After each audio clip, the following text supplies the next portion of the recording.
Tonight we welcome one who has become very dear to this forum. I believe I'm accurate when I say that this is the only forum that she has been willing to come to in many years. And we regard it as a challenge and as a tribute. It is not necessary for me to introduce her to this audience, and you're not anxious to hear from me. Miss Rand is known throughout the country and also abroad for her philosophy of objectivism, and more particularly, perhaps, because of her authorship of The Fountainhead and Atlas Shrugged. And with that, I take great pleasure in presenting the person you really want to hear, Miss Ayn Rand.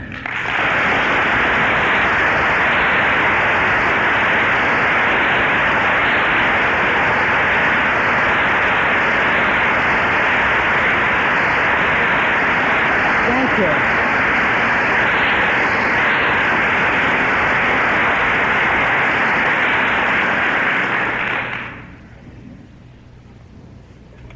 Ladies and gentlemen, this year, 1976, offers us two significant events: this country's bicentennial celebration and a presidential election.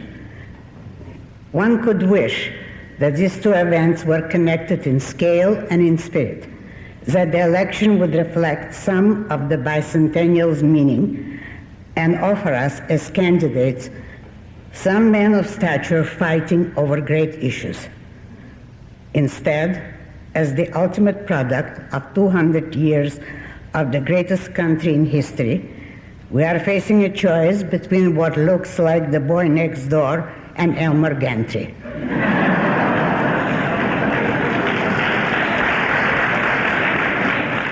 Don't misunderstand me. I am for the boy next door. That is for President Ford, because he, at least, is not guilty of today's prevalent crime, power lust. Power lust seems to be the driving motive of, well, I shouldn't really call him Elmer Gantry, since his name is Jimmy Carter. I could choose another literary figure, except that he does not have its tragic grandeur, the man who laughs. Besides, the hero of Hugo's great novel was disfigured and unable to remove the mask of a horrible permanent grin from his face, while Mr. Carter is unwilling to remove it. It is the stature of the candidates in this presidential election that is appalling. Their smallness, grayness, emptiness, and the overwhelming boredom of their campaigns. The philosophical principle on which this country is based and which the bicentennial is celebrating, the principle of man's inalienable individual rights, is being attacked and destroyed all over the world. Other countries had never accepted, not fully understood this principle, but today it is being challenged, denied, denounced, attacked throughout the globe, with the result that the primordial atrocities of starvation, slavery, and mass slaughter are returning and engulfing the world. Yet the public voices of this country, the intellectuals, the politicians, the candidates, and their speechwriters, are apologizing for America's greatness, demanding more sacrifices, and arguing whether we should or should not take second place to the bloodiest brutes on earth. Let me say parenthetically that I'm profoundly opposed to Mr. Ronald Reagan for many reasons, but the one relevant here is the fact that to exaggerate the power of the most incompetent nation in the world is not a patriotic service to the United States, just as fear is not the proper motive to invoke in order to inspire Americans. Now is the time to assert, to proclaim, and proudly to uphold the ideas that created America, and thus to save this country and incidentally to offer guidance to a perishing world. But this cannot be done without rejecting the morality of altruism.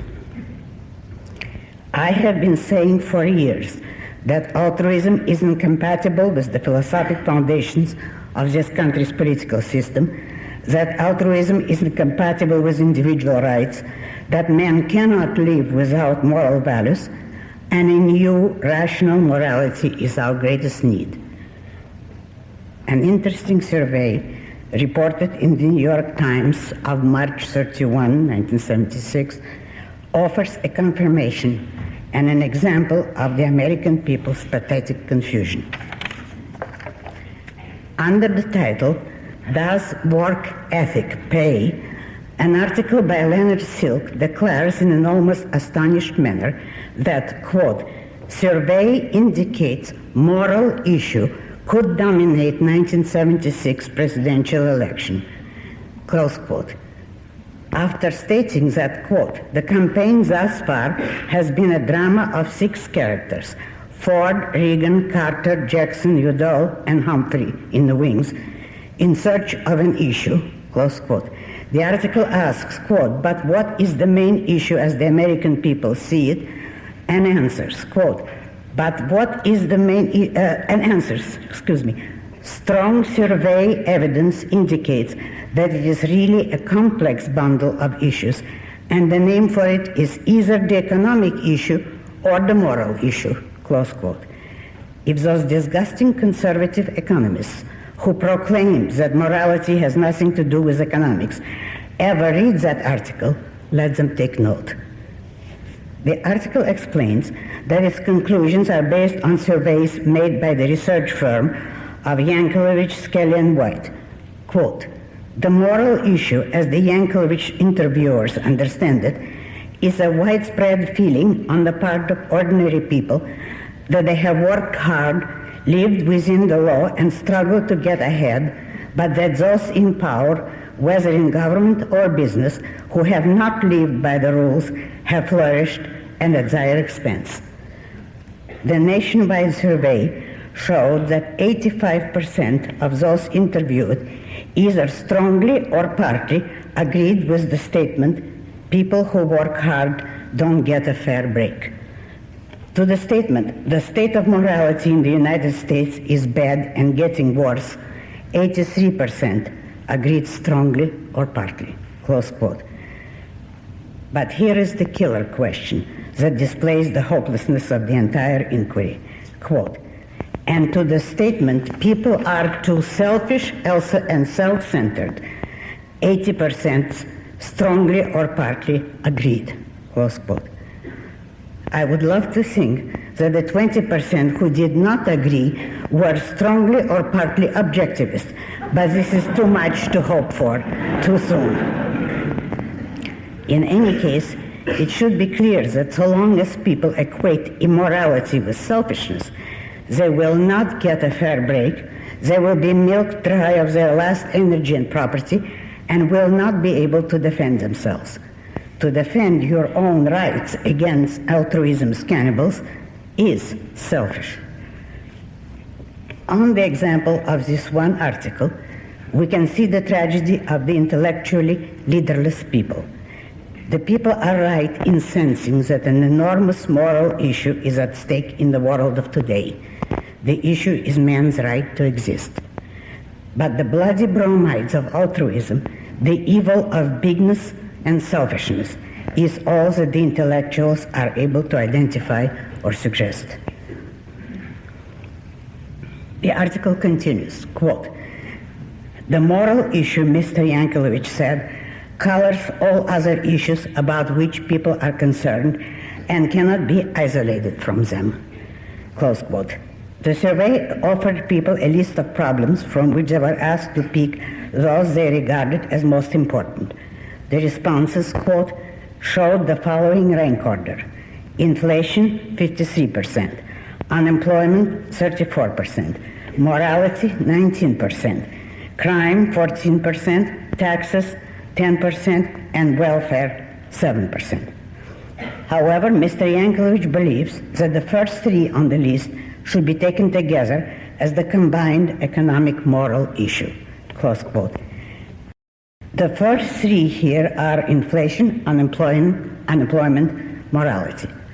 Strictly speaking, all these problems should be taken together as the combined economic moral issue. All of them are politically caused. All of them are the products of a mixed economy. All of them are the concrete manifestations of the same evil, altruism, collectivism. The article seems to glimpse this causal unity to some extent. Quote, inflation, for instance, is seen by people not only as a pecuniary loss, but also as a way they are being cheated out of the value of their money. Very, very true. And those most concerned about welfare commonly feel that those who do not work are living off those who do, indicating not a class hatred of the rich, but a concern for the violated work ethic. Quote, this is a violation of much more than the work ethic. The so-called work ethic is not a philosophic system of ethics. It is just a single principle, which is not a primary and which requires a moral primary to validate it. That validation is man's right to exist for his own sake, therefore his right to keep the products of his work and to regard productiveness as a virtue, which takes the work ethic right out of the realm of altruism. With the progressive growth of altruism, the work ethic had to collapse. The people sense it. The intellectuals do not. The article goes on to observe that, quote, the presidential candidates have strongly sensed this moral anger of the people, which is why they are running against Washington, taken as the symbol of those with power and influence. But the politicians have tried to divert the blame to the bureaucrats or to the big spenders. Curiously enough, both the bureaucrats and the big spenders are being attacked, not only by the Republicans, as is traditional, but by the Democrats, especially Jimmy Carter, the front runner, close quote. This is an example of the intellectuals' treason to the people and to their own task of leadership. They can observe the country's turn to the right, that is, the people's indignation at the injustices of the welfare state and the people's blind, desperate search for moral guidance. They can observe the appeal and the sudden success of Jimmy Carter, who postures as a moralizing evangelist, yet they refuse to face the issue of the country's moral need, and they continue their politicians' business as usual. The Democrats are promising, quote, programs of public service jobs, public works grants, manpower training, youth employment, community development, close quote, etc. The Republicans do worse. Quote, they believe that the moral issue would not have been so intense had it not coincided with and been aggravated by the economic issue. The Republicans hope that with the fading of the economic issue, the moral issue will not work against them in November as the incumbents, close quote. This is typical of the so-called conservatives. They know that the morality of altruism is incompatible with their stand and with a free society, but they dare not challenge it, and they prefer to hide behind the cheap cynicism of being amoral, thus surrendering the power of moral values to their enemies. It is obvious that the country is turning against the welfare state, but neither the Republicans nor the Democrats dare to acknowledge the change. The only sign of acknowledgement is the curious fact that the Democratic liberals have dropped the designation of liberals, which apparently has become an unpopular, almost a pejorative term, and they call themselves progressives. Mr. Udall, who is struggling to be the former liberal standard bearer, does not seem to find much popular support.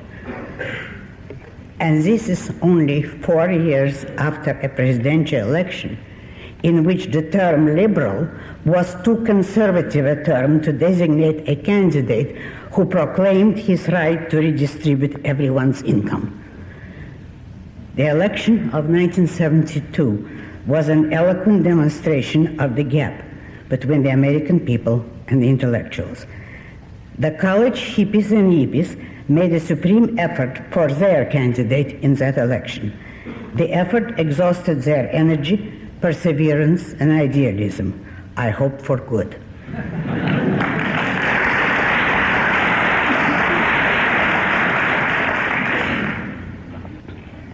A news story in the New York Times of March 22, 1976, reports on the complaints of the organizers of the primary campaigns who find themselves unable to recruit volunteers or to arouse the interest of college students.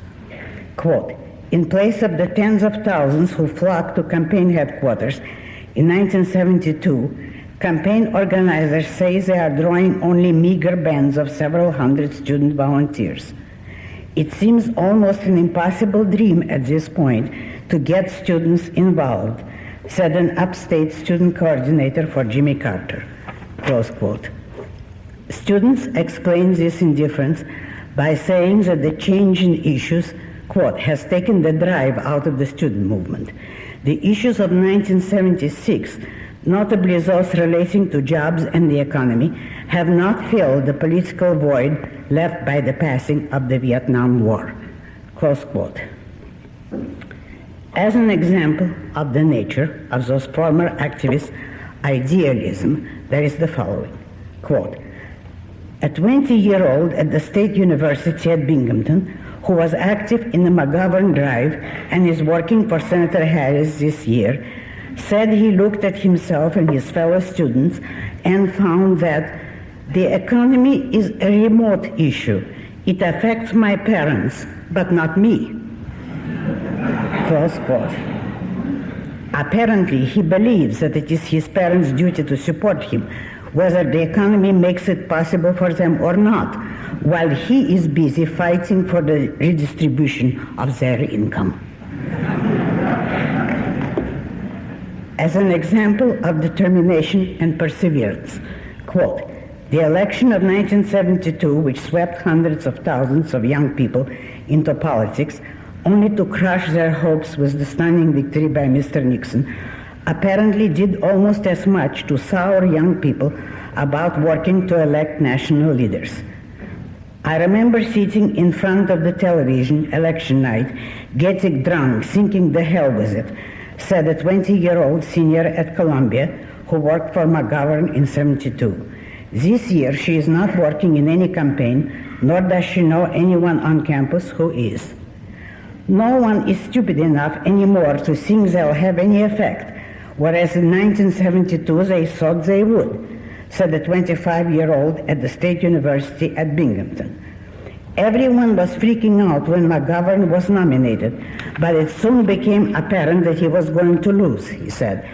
After that, I gave up on politics for life, close quote. He's 25. His candidate lost one election. This is the spirit of the boys and girls who screamed that they wanted now, whatever it was they wanted. And if they don't get it, they will pout and curse society forever, which is all that the now generation was ever really good for.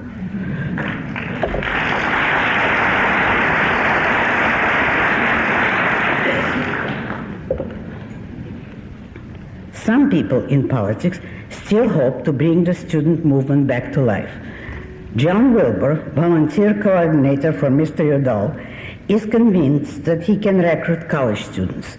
Quote, but that conviction will have to overcome a situation that Mr. Wilbur himself said he had encountered, close quote. And there follows a most remarkable quotation from Mr. Wilbur. Quote, it's incredible. They're really into their books, and it's serious. They really want to learn, close quote. Incredible, isn't it, that college students should really want to learn? Mr. Wilbur is not the only one who disapproves of such a trend.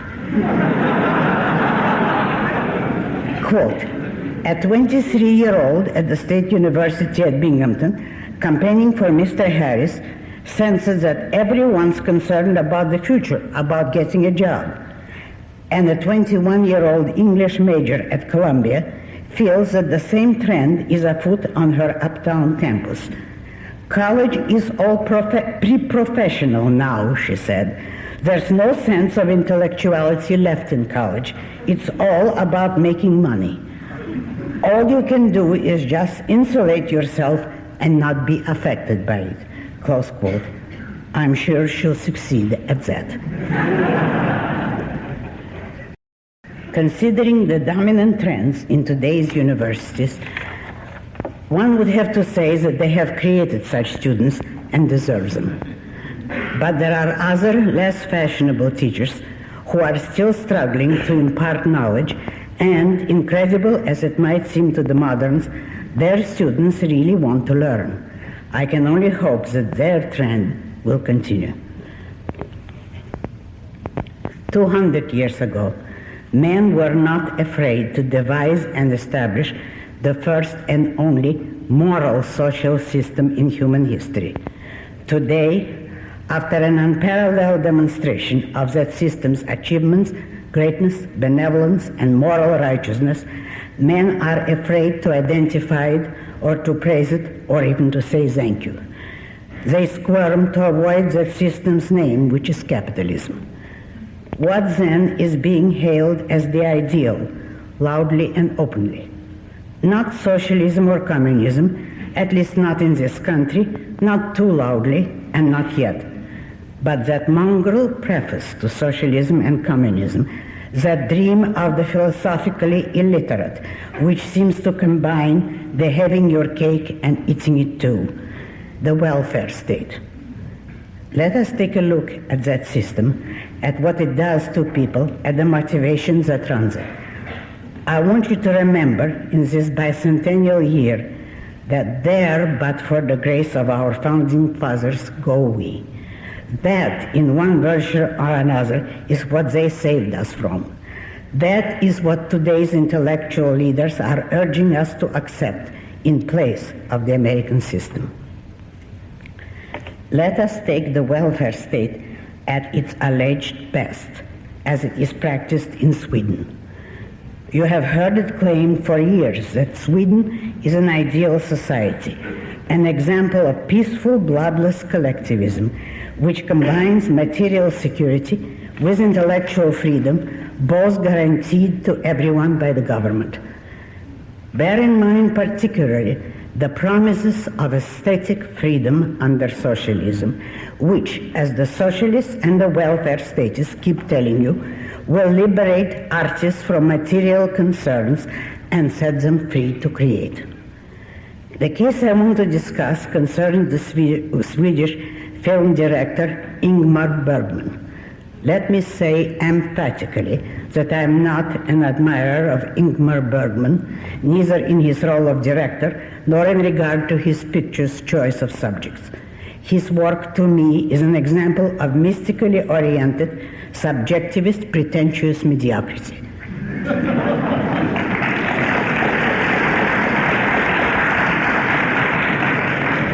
I'm glad you think so too. But the issue of his aesthetic value or disvalue is irrelevant here. What is relevant is only the fact that he is a prominent man in his field who has made a name for himself and is admired by many people who regard him as great. A story in the New York Times of March 16, 1976 reports, quote, Mr. Bergman was seized by two plainclothesmen on January 30 while rehearsing at the Royal Dramatic Theatre in Stockholm.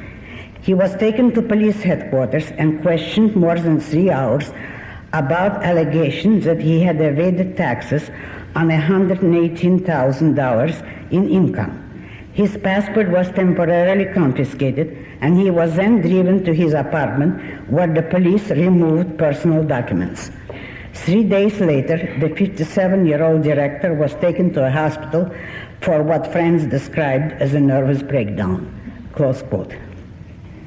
The case involves some money which Mr. Bergman transferred to Switzerland for the purpose of producing pictures abroad. He believed that the transfer was legal. Quote, Mr. Bergman maintained through his current lawyer that he wanted to accumulate capital for film projects, close quote. This is not an easy task in Sweden. Quote, it is known that in recent years, taxes took up to 80% of Mr. Bergman's annual income of $150,000 to $200,000, close quote. Mr. Bergman's personal defense, as quoted in the story, is not too impressive. Quote, I am an artist. I know nothing about money, and I know nothing about these charges, close quote. Who, incidentally, is to provide an artist with the luxury of knowing nothing about money, that is, about his livelihood? But never mind that. Every collectivist believes it to be an artist's right. The significant aspect of the case is as follows, quote, what has stirred the most debate, however, is the oft-heard comment that Mr. Bergman has been singled out by authorities because what he somehow represents threatens numerous Swedes. The allegation is denied by the tax authorities, but one senior civil servant said, Bergman is a unique figure here, and in many ways he's not a modern Swede. He's had 5 wives.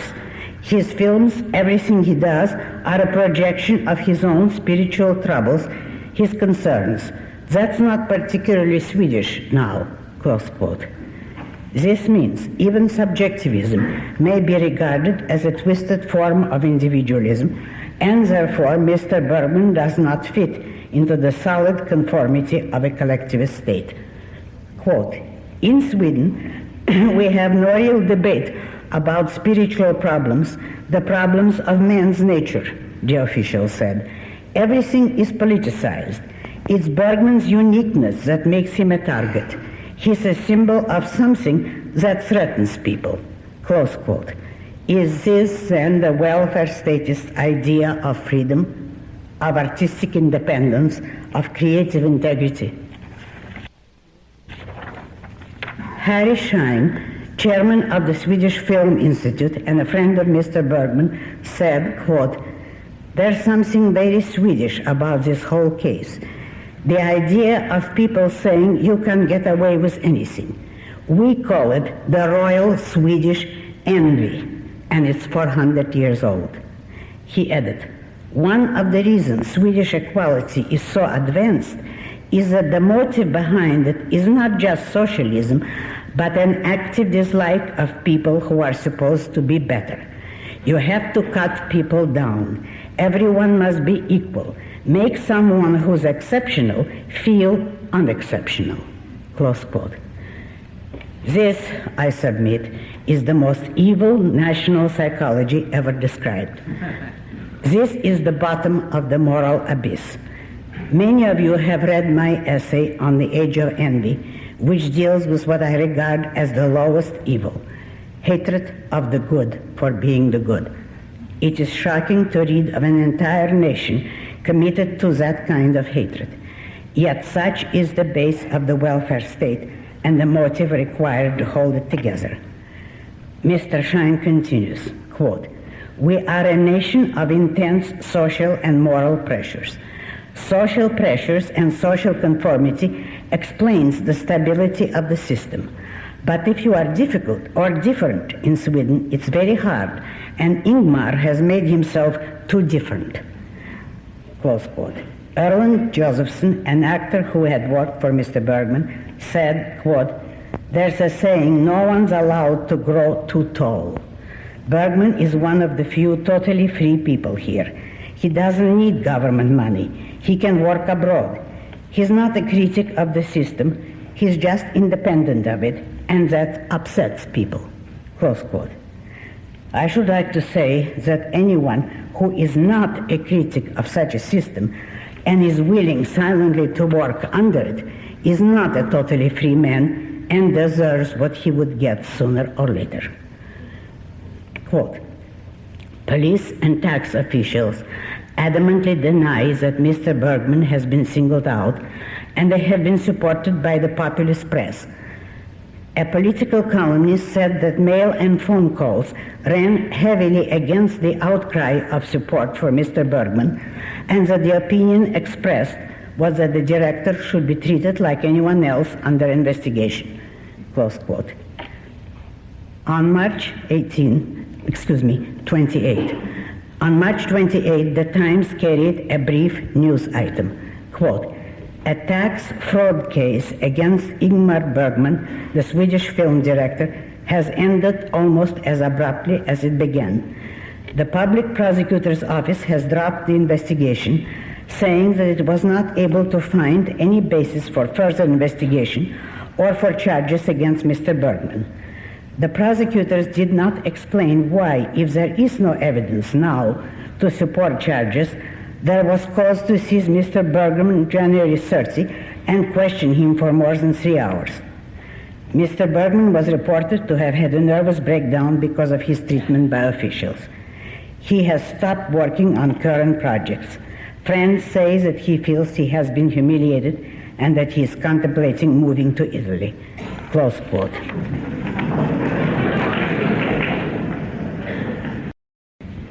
The Bergman story had a sequel. On April 3, the Times reported that Bibi Andersson, a Swedish actress who has appeared in many Bergman films, quote, was taken into custody early in February, held for 36 hours of questioning about a 6-year-old tax return, refused access to her lawyer, denied permission to speak to her 5-year-old daughter, and told she might face a year in prison, close quote. Why was she treated that way? No reason is given in the story, but one can draw a certain inference. Quote, "Swedish radical and populist publications repeatedly warned that renowned people should not be accorded special treatment," close quote. Miss Andersson is now in New York.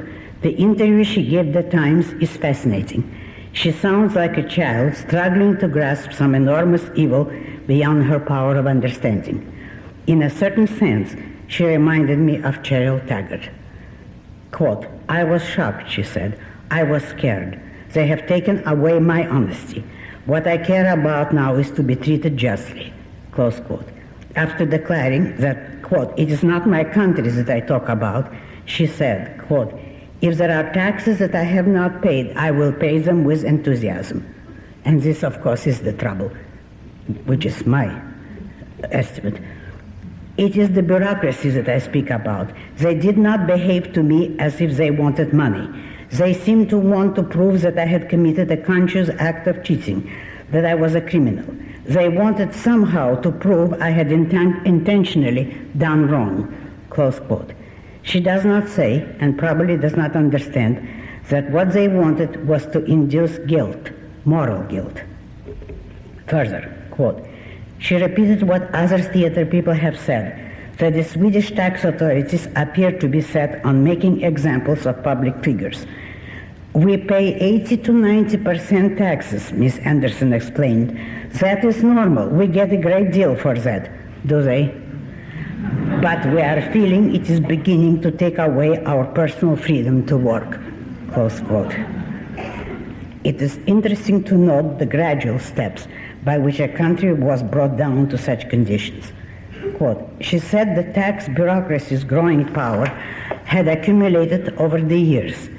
First, it was the doctors and the lawyers, the actress said. The press had to create a climate emotionally that was aggressive to tax cheating. There were a lot of suicides.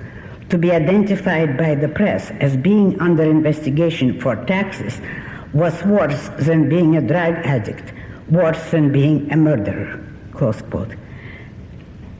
Have you heard the leftists denouncing capitalistic greed? Have you heard the drippy liberals' contemptuous sneers about people who place money above everything? No capitalist, no banker, no loan shark could ever match this kind of policy practiced by the humanitarian rulers of a welfare state.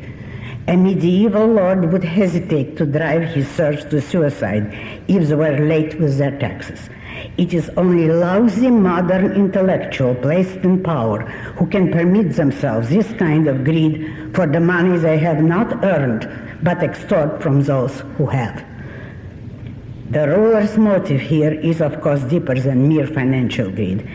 The purpose is to indoctrinate the hapless Swedes with the spirit of serfdom and of chronic guilt, with the notion that their duty to serve them, their masters, is of greater importance than everything else, of greater importance than their lives, since tax evasion is considered worse than murder. Poor Bibi Andersson seems to sense something about the nature of power lust.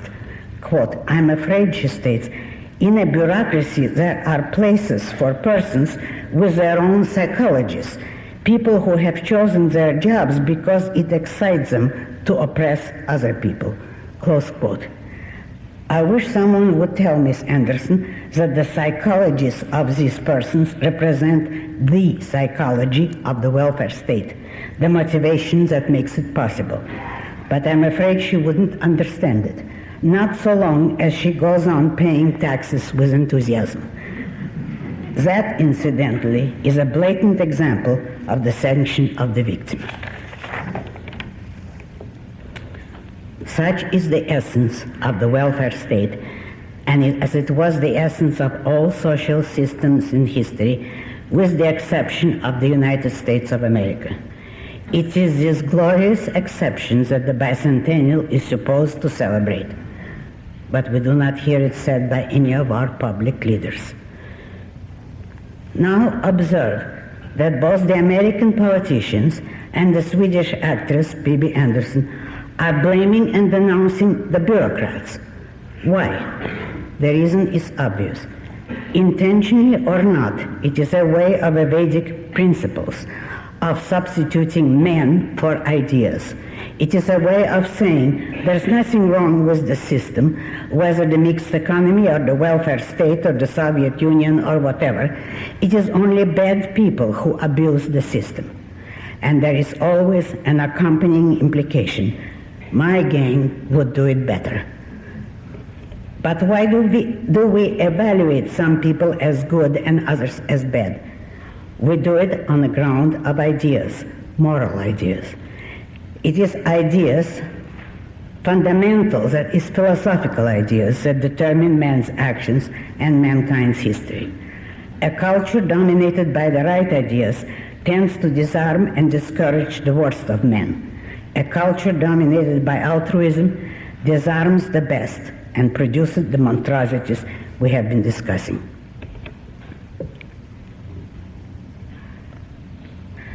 The role of altruism is obvious in all these examples. The moral issue in our primary campaigns is the people's angry rebellion against the injustice of being sacrificed to social welfare schemes. The college activists were enthusiastic about working for McGovern so long as they saw the altruistic prospect of distributing the unearned, but lost interest when reality confronted them with the question of who was to earn it. Ingmar Bergman and Bibi Andersson do not question the state's right to dispose of their livelihood and their lives. They would merely like it to be done politely. When people regard themselves as sacrificial animals, there will always be men eager to cash in on the sacrificing. They will crawl from under rocks, attracted by the smell. It is only the American people, not the intellectuals, who have given signs of rebellion against altruism. It is a blind, groping, ideologically helpless rebellion, but it would be a terrible crime of history if that rebellion is allowed to be defeated by silent default. So if you want to celebrate the American bicentennial in a meaningful way, make yourself heard. Speak out against altruism on any scale you can reach, large or small. Tell people the meaning of America's founding principle, the meaning of individual rights. Tell them that this country was not built for any sort of dream, but for the hard, harsh, radiant, glowing reality of what it did achieve, freedom. This is the only tribute we can pay to the great men who were the founders of this country, and the only way we have of saying thank you.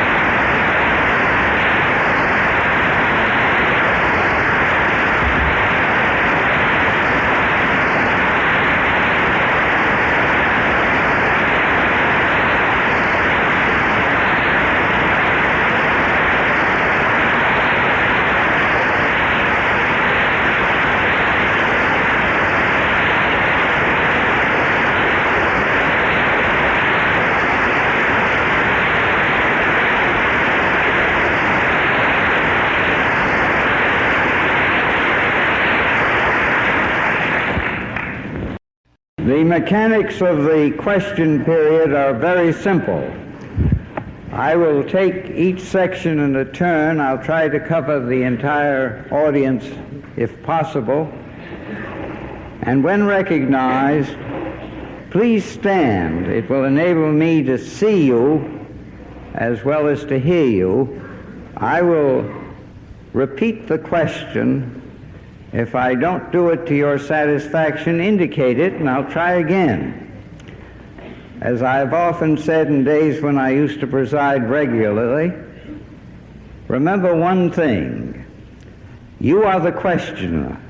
The speaker is on the platform. Is there any question here? Yes.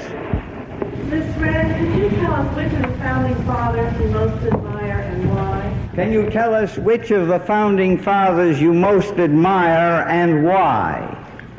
If I had to choose one, I would say Thomas Jefferson for the Declaration of Independence, which is probably the greatest document in human history, both philosophically and literarily, incidentally. Yes, come on. Mr. Rand, you pay income taxes. If so, why? Miss Rand, do you pay income taxes, and if so, why? Because they're taken from me at the point of a gun.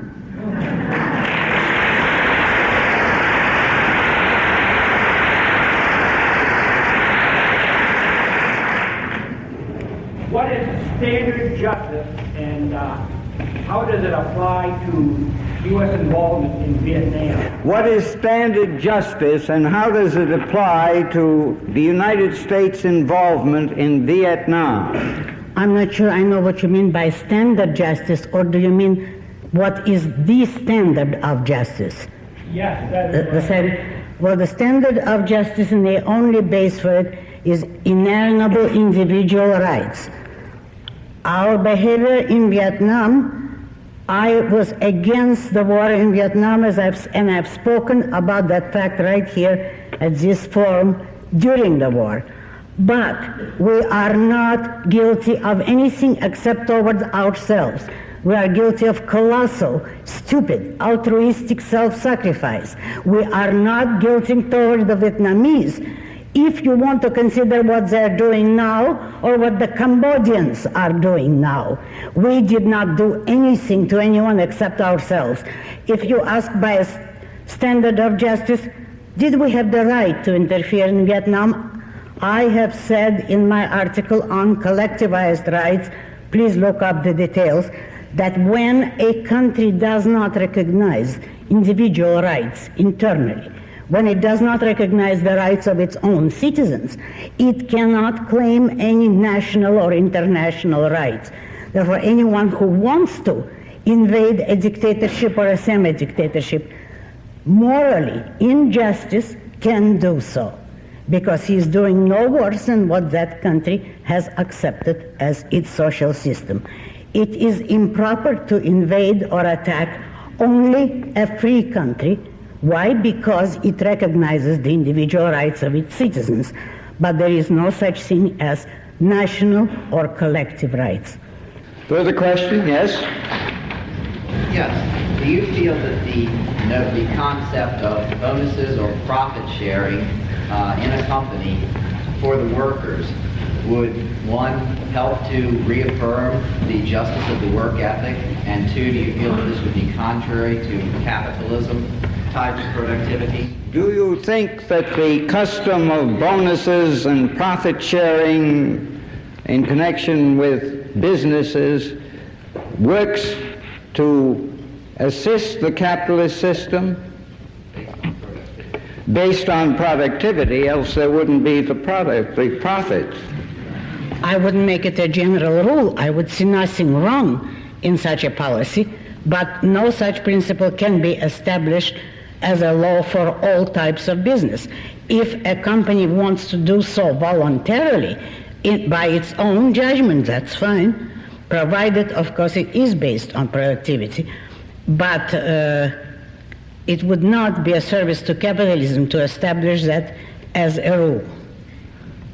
Further question, way up. Come on. Excuse me, Mr. Rand, you mentioned 6 candidates for president. I'm sorry? You've mentioned 6 candidates for president. By any chance, have you heard of Roger McBride of the Libertarian Party? And could you tell us what you think of him? You have mentioned 6 candidates for the presidency. Have you ever heard of Roger McBride? And what do you think of him? My proper answer should be, I don't. But I'd like to elaborate. To begin with, I mentioned the candidates which were mentioned in the particular article. They didn't hear of McBride, which is just as well. There's nothing to hear there. Now, why would I be opposed to it? Because I have been saying, look, if you know nothing about me except the lecture today, but I have been saying the same thing in everything I've spoken or written, that the trouble in the world today is philosophical, that only the right philosophy can save us. And here is a party which plagiarizes some of my ideas, mixes it with the exact opposite, with religionists, with anarchists, with just about every intellectual misfit and scum that they can find. And they call themselves libertarian and run for office.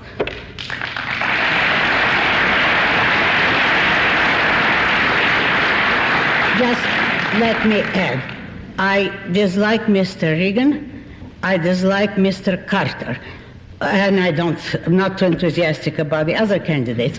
I would say the worst of them are giants compared to anybody who would attempt anything so unphilosophical, so low, and so pragmatic as this Libertarian Party, because it's the last insult to the idea of ideas and to philosophical consistency.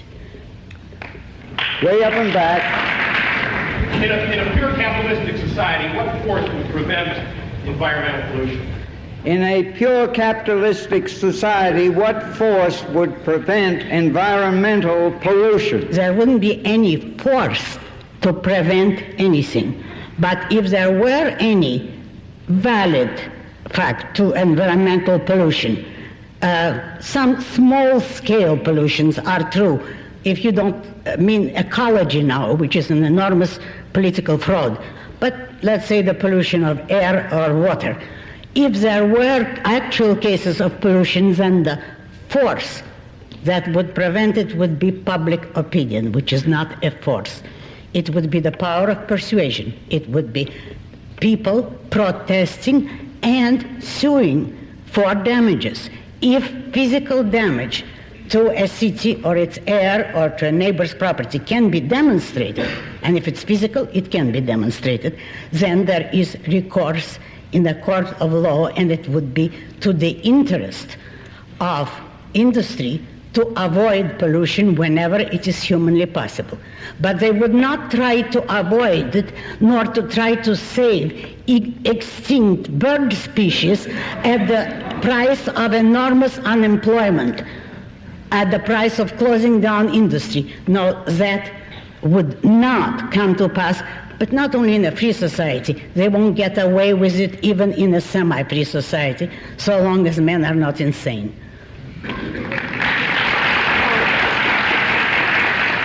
Come on.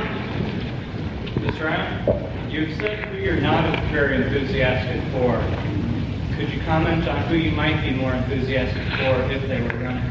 Can you comment upon somebody who might arouse your enthusiasm if he or she were running? No, I wish there were. But in today's cultural atmosphere, the better type of people, the true intellectuals, would not go into politics. Not yet. The battle has to be won, or at least a foundation laid outside of politics. The battle is really in the colleges. Come on. Come on, I see a hand. Come on. In your last letter, you mentioned the public indications of the influence of objectivism around the world and in this country. And you mentioned something about something going on in the Scandinavian countries that indicated their interest in objectivism. And you said that you were glad to hear it at that distance. I can't remember your exact words. What I was wondering was whether you meant physical or philosophical difference or both. In connection with your last letter, you made mention of the spread of objectivism and its influence throughout the world, and you made particular reference to the Scandinavian countries. In what way has objectivism made itself felt in that region? This was specifically Norway. There was a news report in the Times that I quoted, that this conservative party in Norway, conservative in apparently the good sense, pro-capitalist, it's a new party that was formed and won a significant number of seats in their parliament, and they quoted me as one of their, I guess, philosophical inspirations. They said they followed the philosophy of Ayn Rand and Milton Friedman. Well, Milton Friedman is practically my opposite, but what I said is that at that distance, if they're confused, I don't hold it against them, since there are worse confusions intellectually, ideologically, right here in this country. That was Norway, it wasn't Sweden. Come on, come on. What is your opinion, if any, of Howard Hughes? What is your opinion, if any, of Howard Hughes? I have no opinion. I've never been particularly interested in him and have not followed his career. Apparently he was a talented man who really earned some of his money. He also had some dreadful faults if you observe the kind of movies he produced. So I truly can't say that I have an opinion or much interest. Come on. Ms. Ryan, how do you explain two facts? One, that Sweden has a per capita income greater than ours, and secondly, that according to U.S. government statistics, the productivity of a manufacturing worker is higher than you find in the United States today. How do you explain that the productivity in Sweden is higher than in this country, and that the money taken back by the employee is higher than in this country?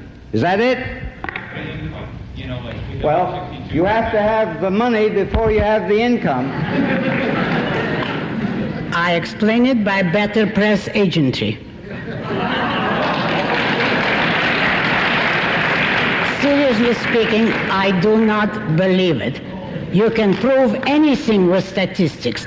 You would have to have the whole picture before you could truly say if their productivity was greater, you would have heard about it. That I would sooner believe that they're all walking on their heads, because there's some indication of that, than that they're productive when all of their best people have left them. A country like that is on its way into the sewer, which apparently it has already reached. Come on. Can you tell us if there are any works in the offering of books by Dr. Peacock that we can expect in the near future, or articles by you? Can you tell us if there are any books or articles by Dr. Peacock? Or anyone? Or any further book by you? As to myself, I am now contemplating and sort of doing preparatory stages, but have not yet decided on two different books. So I'm merely in the starting stages. Dr. Peikoff has not completed his book yet, but he's progressing on it wonderfully. And if there is only one book I can recommend in the future, that is the book. I would say you must all read it, because what I've seen of it so far is truly magnificent and enormously valuable, enormously enlightening. Since Dr. Peikoff is here, I hope he blushes.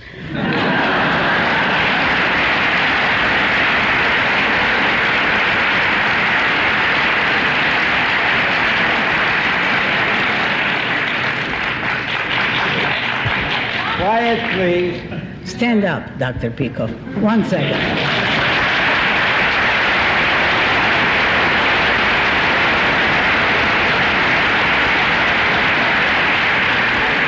I might say that I regret not getting your name as it came across here. I made some sort of a bird of you. How would the objectivist ethics resolve the dilemma in the following hypothetical situation? If the United States were to defend itself in a war against the Soviet Union, the Soviet Union were the aggressor, certain individuals in the Soviet Union who were innocent of aggression and had perhaps fought to oppose that aggression in the best way they could in that country might be murdered in that war. What is the ethical situation regarding their rights? I have trouble with that. How would the objectivists approach the problem which this young gentleman has just stated? Assume that there was a war of aggression started by the Soviet Union, and assume that within the Soviet Union there were many that opposed the aggressive work of the ruling group there. How would the objectivists handle that type of problem? I will try to pretend that I'm taking the question seriously. It's one of those questions which is so blatantly wrong that I cannot help not understanding how anyone can entertain that sort of question seriously. My guess is that the trick here is context dropping. The idea that an individual inside a country can be made secure from the social system under which he lives and which he accepts, willingly or unwillingly, even if he's fighting it, he still accepts he hasn't left the country. The idea that others should respect that man's right and collapse to aggression themselves. In other words, not be goddamn pacifists who would not fight even when attacked because they might kill innocent people. Look, if this were so, nobody would have to be concerned about his country's political system. If you could have a life independent of the system, which other countries and other nations respected, so that you wouldn't be drawn into an unjust war if you're an innocent victim. If that were so, we would not need to be concerned about politics. Why is it important to be concerned about politics? Why should we care about having the right social system? Because our lives are dependent on it, because those systems, good or bad, are established in our name and we bear the responsibility. So that the Soviet citizens who are innocent, I hope someday will be destroyed in a proper war along with the guilty. There aren't very many innocent ones, and they're not in the big cities, they're mainly in concentration camps. But right or wrong, nobody must put up with aggression and surrender his right of self-defense for fear of hurting somebody else, guilty or innocent. When someone comes at you with a gun, if you have 1 ounce of self-esteem, you will answer him by force, never mind who he is or who is behind him, if he is attacking you because he's out to destroy you, and this is what you owe to the sanctity of your own life, if you have self-esteem.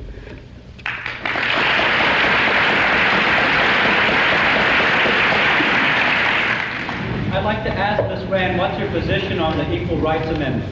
What is your position on the Equal Rights Amendment? I'm against it. Come on. Ms. Rand, as you have so brilliantly Wait a minute.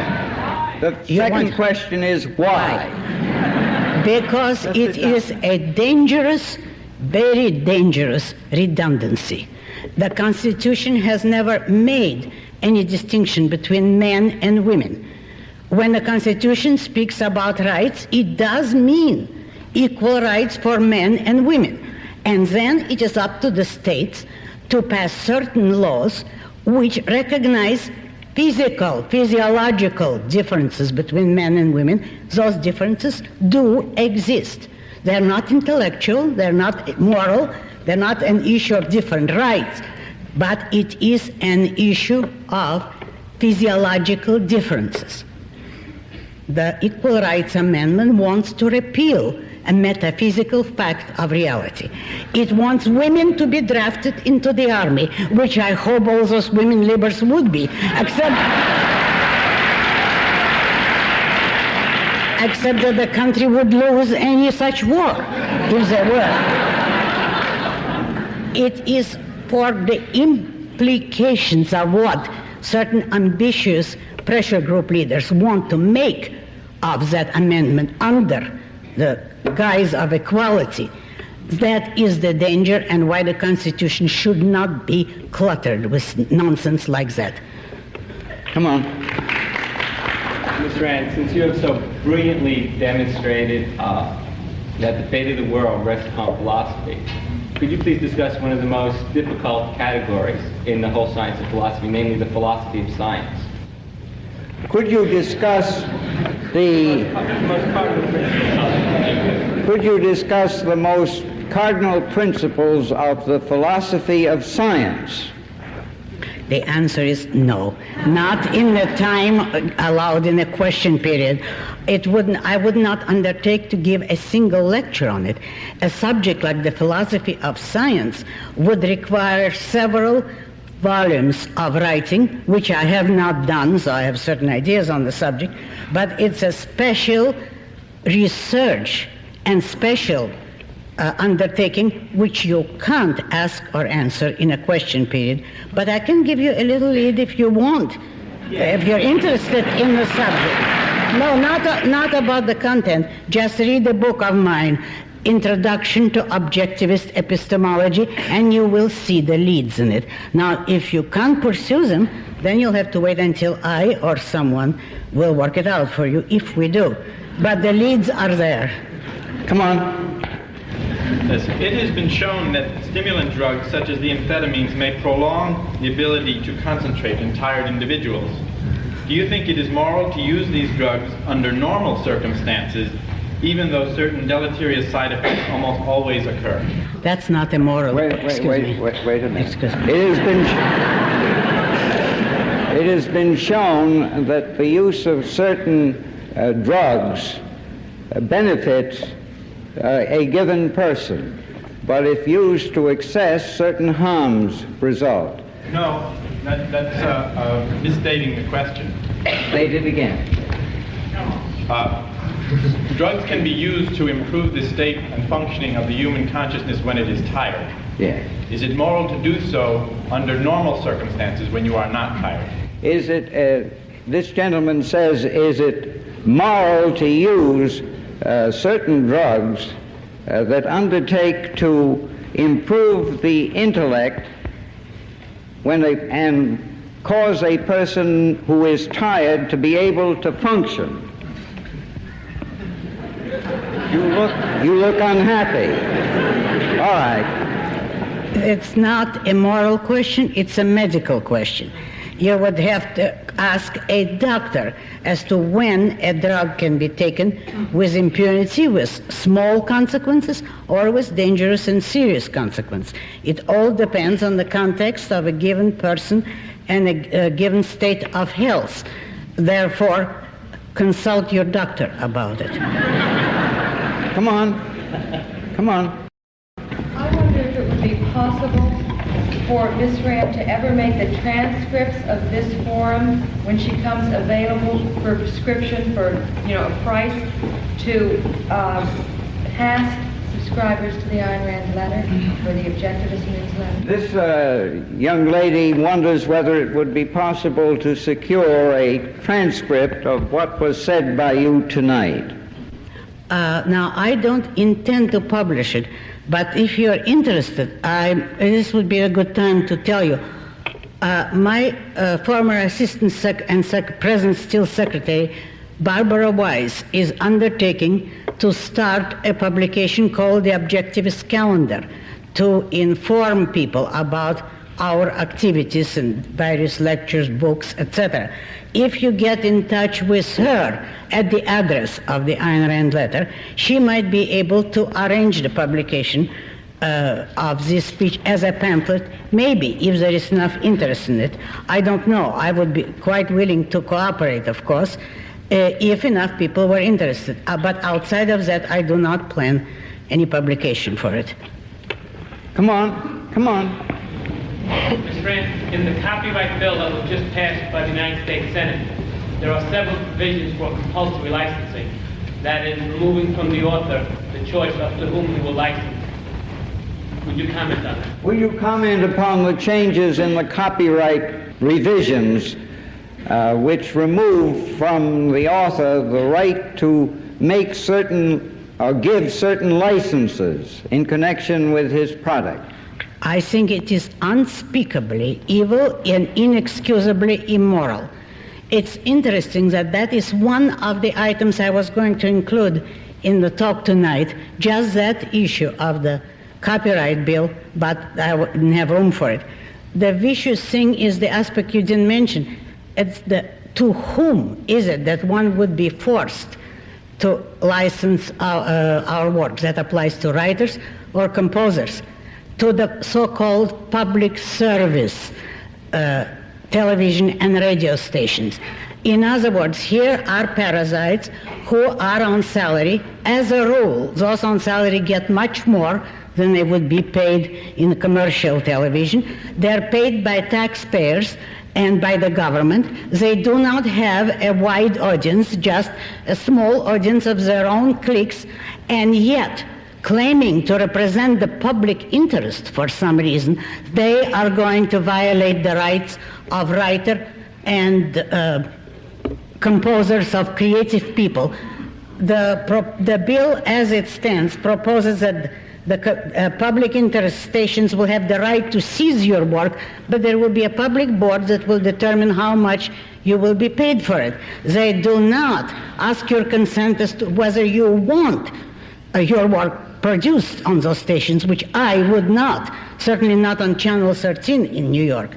I don't know what the others are, but you should see what that station indulges in. That would be literally an occasion for a violent rebellion, at least on my part, because I would rather destroy all copies of my books than permit it, except that I am not in a position to do it. There are fortunately too many of them.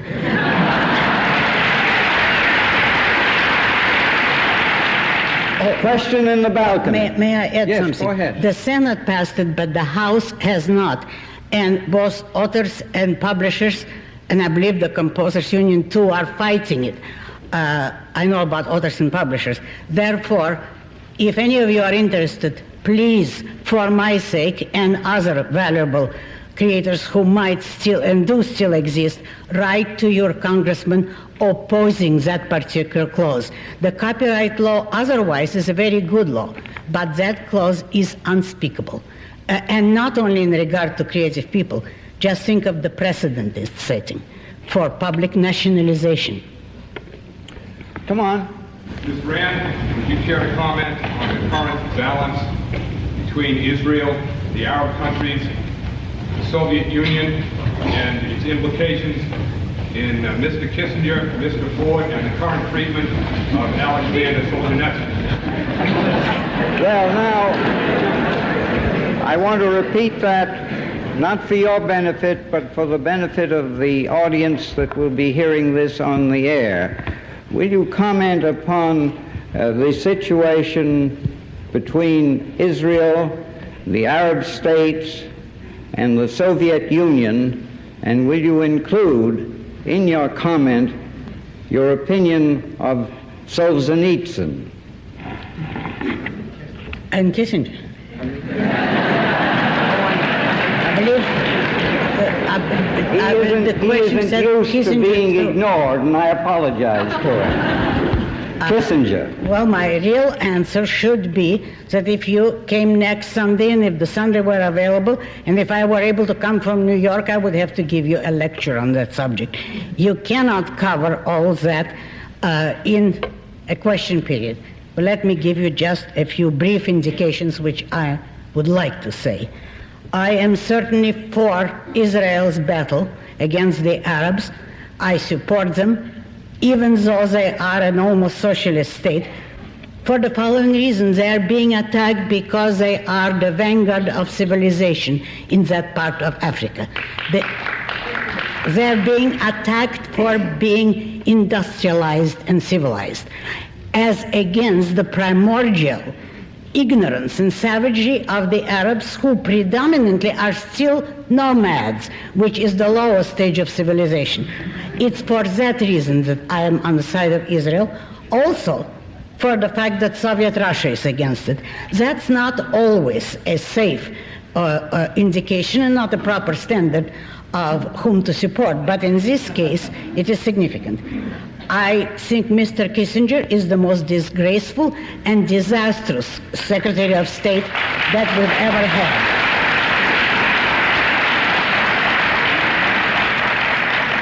Mainly because of his philosophical views. If you know, he's an admirer and a follower of Metternich, which was the worst of the European approach to foreign policy and to power. But the question that I most want to answer is, lower than Kissinger, lower than the rulers of Russia, stands Mr. Solzhenitsyn. He is the worst public caricature of a monster that has emerged in this age, which has an awful lot of public caricature and of unappetizing characters. Let me tell you why. If a communist or a fascist or any plain power luster tells you that he wants to enslave you, he says so. He doesn't posture as a liberator. Solzhenitsyn, before you speak of him or ask anything about him, please read the letter which he sent to the Soviet authorities shortly before he was deported. And they were right to get rid of him. It's the world's laws to be settled with that sort of thing. Read that letter. It has been published, it has been translated. I read it in the original Russian.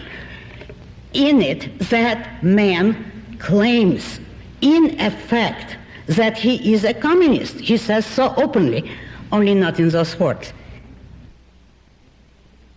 He is against Marxism.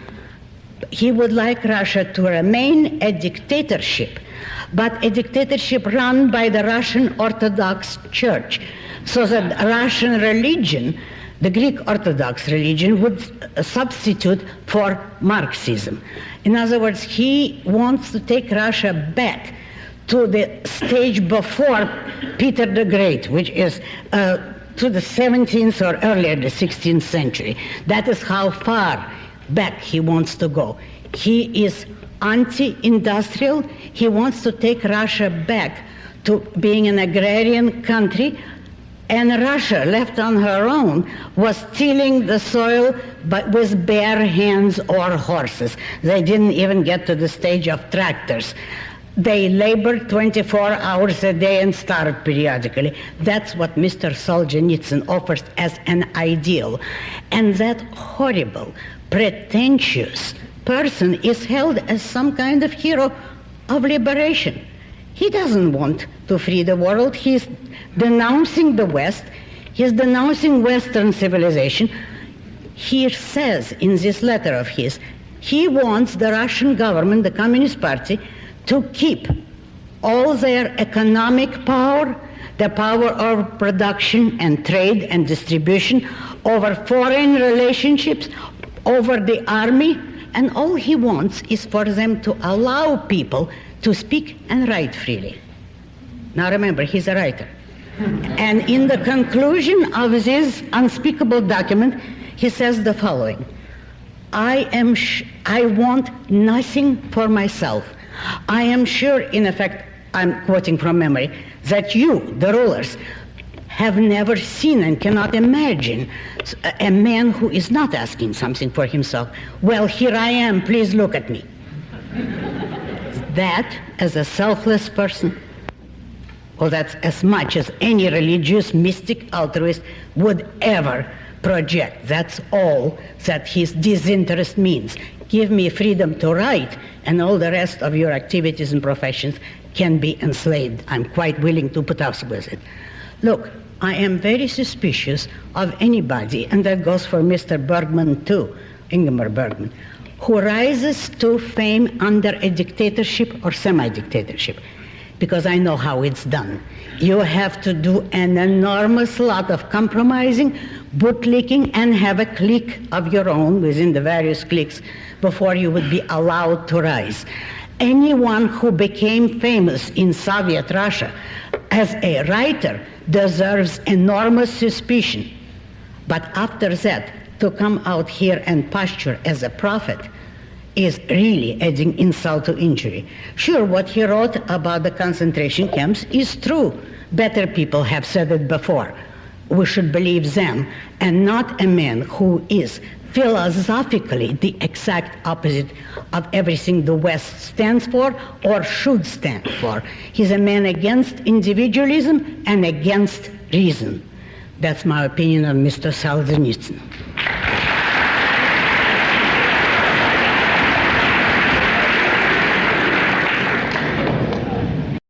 Ms. Rand, do you have an opinion on the Patricia Campbell Hearst saga?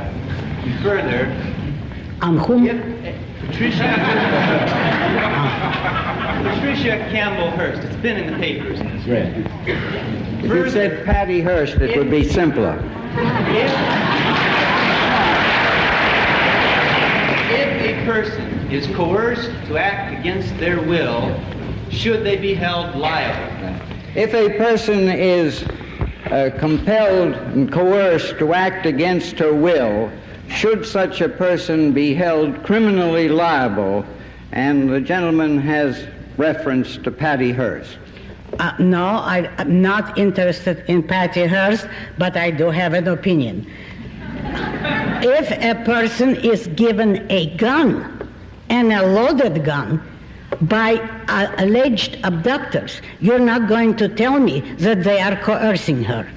Because all she would have had to do is, if she were coerced, and if they were that insane, and I don't believe even criminals can be that insane, as to give a loaded gun to an unwilling victim.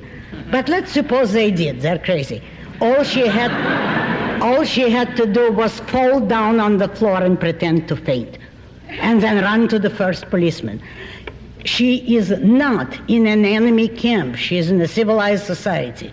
If she had that much of a chance to escape, you cannot tell me, unfortunately you couldn't tell the California jury, that she did it under duress, that she was compelled to do it. No, if she were compelled to do it, you'd have to see, to begin with, what kind of action, and then what would she do in the year following that. And the lady who is taking 42 Fifth Amendment pleas that she can't talk without incriminating herself, that alone she has proved what she is. I don't have to prove it. Come on, way in back. Yeah. One of the foundations of capitalism and one of the foundations of private property is the sacredness of contract. Our country has made what I believe to be sacred contracts in the form of treaties with several peoples, and these contracts are supposed to run until the sky is no longer blue and until the grass is no longer green. I wonder if you feel it would be fitting for the bicentennial to return some of the Indian lands which belong to these people by contract. The nub of the gentleman's question has to do with whether you believe in the spirit of the bicentennial, this country should return some of the lands that were seized from the Indians, and oftentimes under the guise of a contractual relationship. If you ask me as a principle, should one respect the sanctity of contract? Yes, among individuals. Not that certain among nations. That depends on the nature of the other nation and on its behavior. But if you want to apply contract law to the Indians, I am the last person in the world you should ask, because I feel very strongly against it. I will, however, try to speak calmly. The issue is the same as the one I made reference to another questioner, namely, please read my article, Collectivized Rights, in which I speak in detail about the fact that when a group of people or a nation does not respect individual rights, it cannot claim any rights whatever. The Indians, who were savages here with ghastly tribal rules, including torture of a kind that is now famous as Indian torture, tribes of that kind have no rights.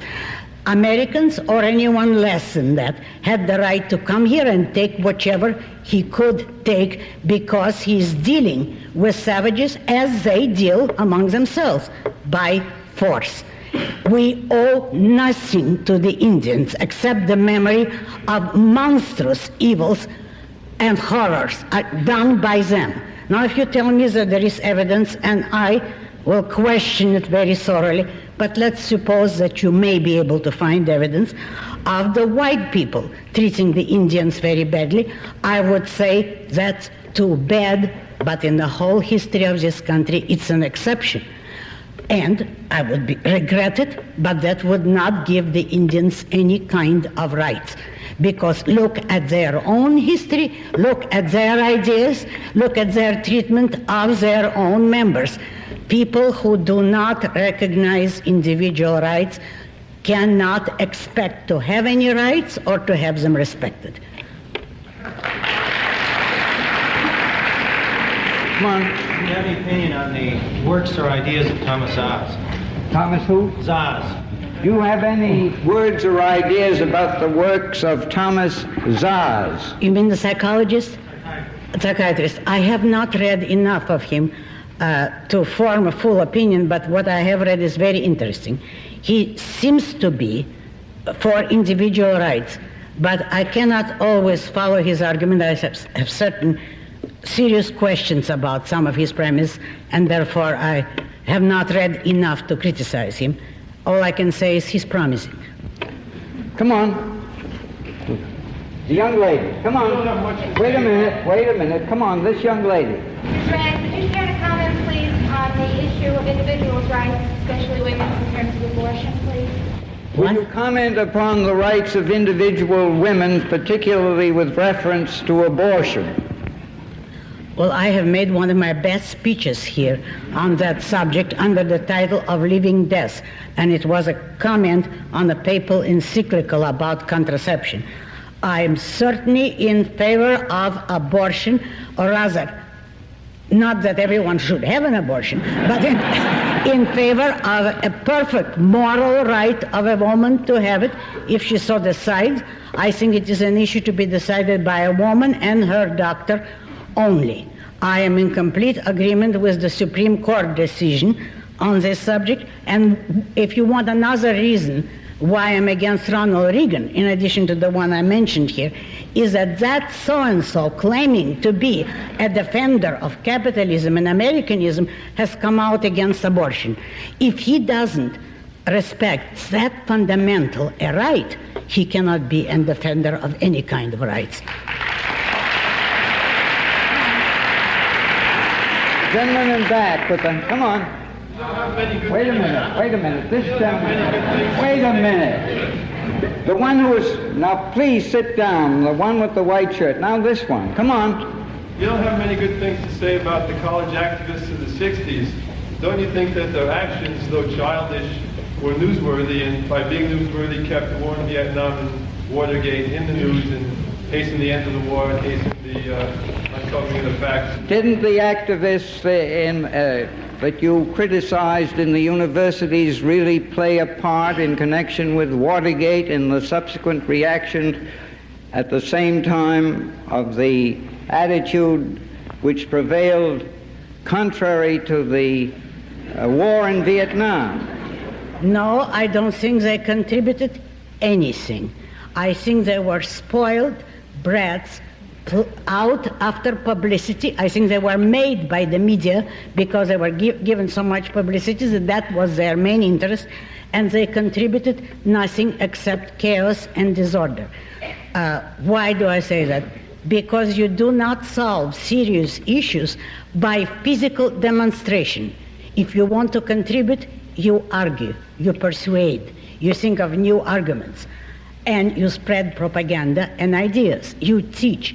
You don't sit in the street or lie down to obstruct traffic and chant and look sloppy and dirty, and by that means stop a war in Vietnam. No.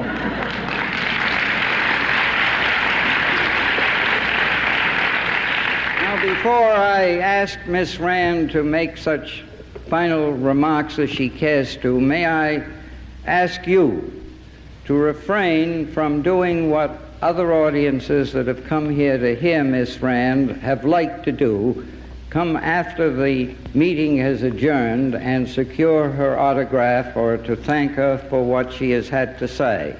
Miss Rand is anxious to leave the hall immediately at the adjournment of the meeting because she is anxious to get back to the hotel where there is an anxious telephone that she wants to make.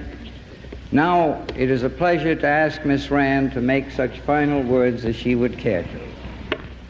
On which subject? Anything. On anything? Well, Title of tonight's talk, please. Yes. The moral factor. The moral factor. If I would like to say something, I would like to thank the audience very much for their interest and attention. I'm sorry if I disappointed some of you in regard to my Washington appearance, where I truly, if some of you know about it and wanted to come, I truly was not able then, and therefore I'm glad that I was able to keep my promise this year and here.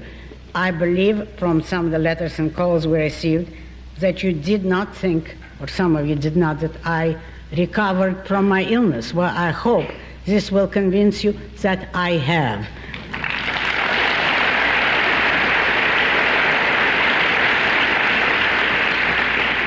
What's more important, I'm still fighting and will continue to fight. Thank you very much.